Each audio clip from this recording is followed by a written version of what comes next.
Welcome to Waterworks, Activating Heritage for Sustainable Development. My name is Carola Hein and I would like to introduce you to our course.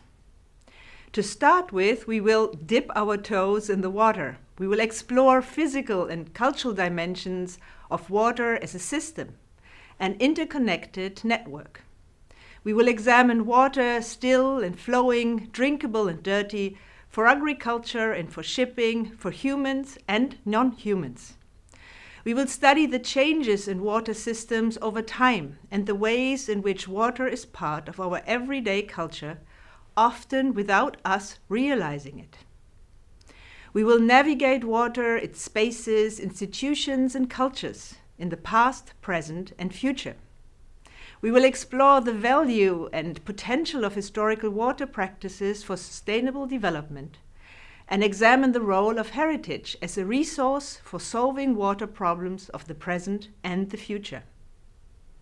Water is essential to human life. It has sustained human societies for thousands of years. It has shaped the way we live, the spaces we occupy, and the ways in which we travel.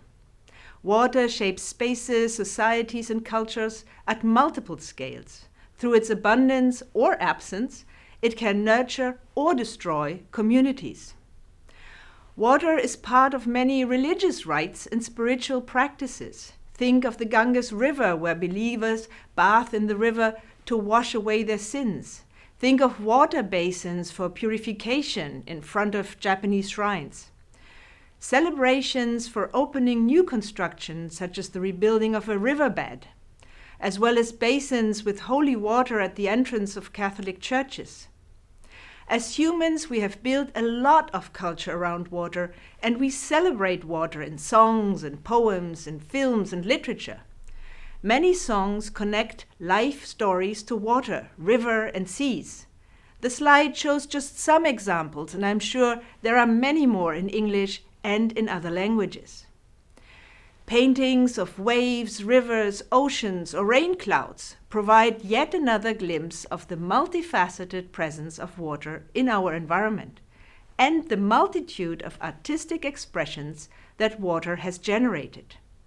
There are also many sayings pertaining to water, for example, when it is raining cats and dogs, which we use to describe heavy rain, or when we say, "Don't wash your dirty clothes in public," which clearly references traditional practices of washing. Blood is thicker than water, or "Don't throw the baby out with the bath water," or "It's all water under the bridge." Water can also be a great source of conflict, which sometimes requires international diplomacy to resolve. National borders are rarely reflective of water needs. The source of a river is often in a different nation than the river's delta. This depiction from 1570 shows Europe as queen, with its rivers playing a major role in the queen's robe. Some rivers cross multiple countries, potentially creating conflicts between neighboring nations.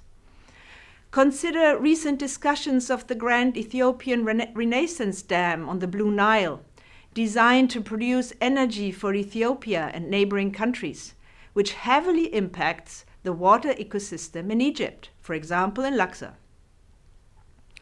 Water conflicts also arise around public and private interests, as shown through the financial importance of the largest privately owned water companies.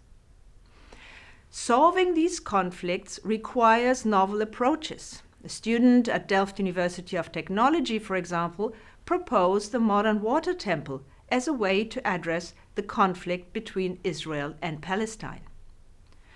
Water is an inherent part of our history and of tangible and intangible heritage around the world. It is part of everyday practices and of global conflicts. Can you help us think about water systems?